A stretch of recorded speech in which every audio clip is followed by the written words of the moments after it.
Namibia has banned all poultry products from South Africa following an outbreak of avian influenza. The country first announced a partial ban of 21 days on poultry from this country on the 15th of April, restricting imports from one trading compartment. Joining me now is Dr. Mpho Maja, Director of Animal Health at the Department of Agriculture, Land Reform and Rural Development. Good to have you with us this afternoon, Dr. Maja. Talk to us about avian flu and just how contagious or dangerous it actually is. Good afternoon, Tammy, and good afternoon to your viewers. Avian influenza is a viral disease, and it fortunately so far only affects chickens.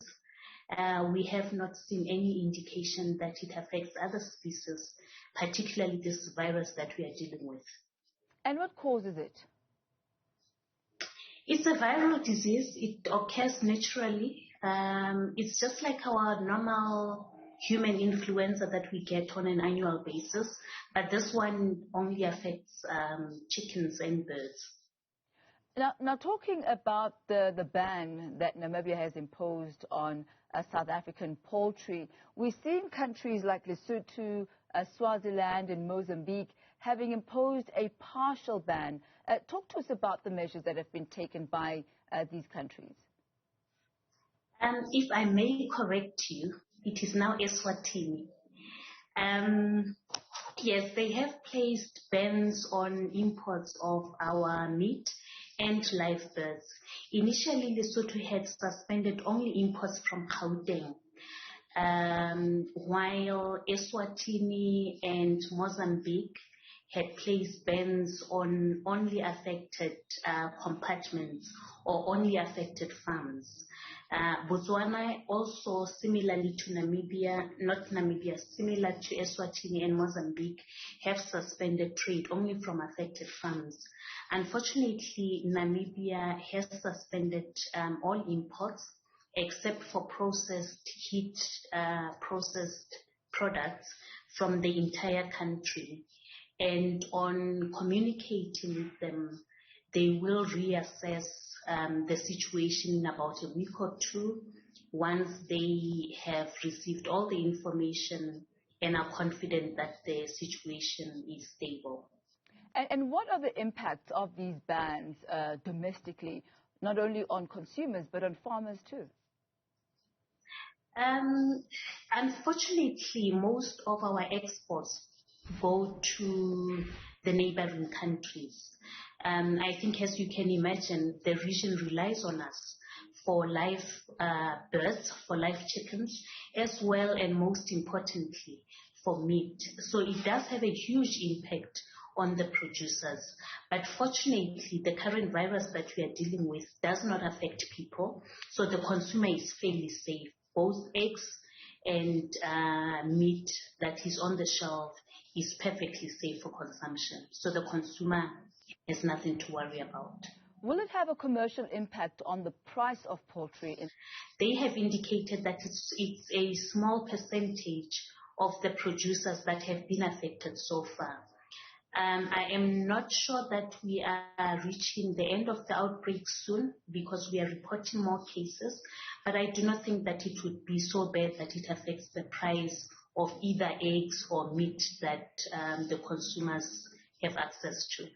If you'd clarify for us, Dr. Maja, which areas are most affected by the avian flu domestically? The two provinces that are mostly affected is Gauteng and Western Cape provinces. We have a case in the Free State. We have a case or two in the Northwest and a case in Mpumalanga. We are currently investigating a case in KZN. As far as farmers are concerned, what are the type of precautionary measures that they can put in place? We need to improve our biosecurity. Avian influenza is transmitted by wild birds. So what we've been advising the producers to do is to improve and protect their poultry houses to make sure that wild birds don't come onto into the houses. The other measures that also need to be put in place is for the workers. When workers come into the poultry house, they need to be provided with showers. They have to shower head to toe before entering the farm. They also need to change their clothing, especially their shoes, from shoes that they use outside of the house and shoes that they use inside of the house, because avian influenza survives very well on fecal droppings of wild birds. So if it gets onto your boots, you will walk it into your house. So those are the basic measures that the producers need to take in order to protect their flocks. There was an outbreak of avian flu in 2017. Is this a similar strain of the virus or not? In 2017, we were dealing with an H5N8 virus. At the moment, we are dealing with an H5N1 virus. The one that we are currently dealing with is it's a completely different virus, but it is similar to the one that was circulating in Europe earlier this season. And how does one treat this, if at all? It is unfortunately not treatable, so prevention is better than cure. Affected birds die, and most of the ones that are exposed will be culled or destroyed to make sure that the infection doesn't spread to other houses. Well, we thank you very much for the update this afternoon. That's Dr. Mpho Maja, Director of Animal Health at the Department of Agriculture, Land Reform and Rural Development.